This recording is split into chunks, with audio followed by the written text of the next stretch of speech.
sa'yo na kaya ipinako si Kristo sa krus dahil sa Church of God. Tatanggapin mo na naman, niloloko mo yung mga tao rito. Hindi ko tinatanggap. Kung mabasa ko, tatanggapin mo. Hindi ko pa rin tatanggapin. Sige.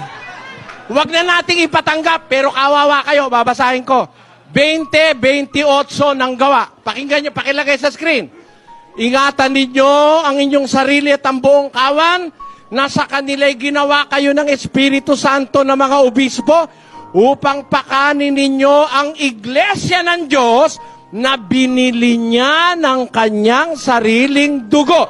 Bakit napako si Kristo sa krus? Hindi ba dahil sa iglesia ng Diyos?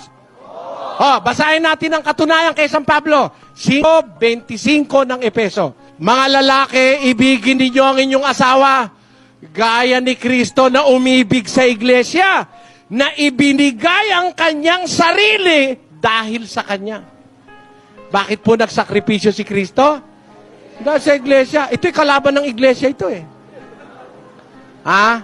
Kasi, alam niyo sikreto ron, kaya ayaw niya sa Church of God.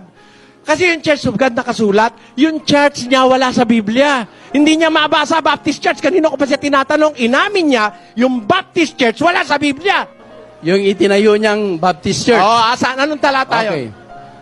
Wala sa Bible. Wala sa Bible. Amen? Ayan. Kayo na bahalang mamili.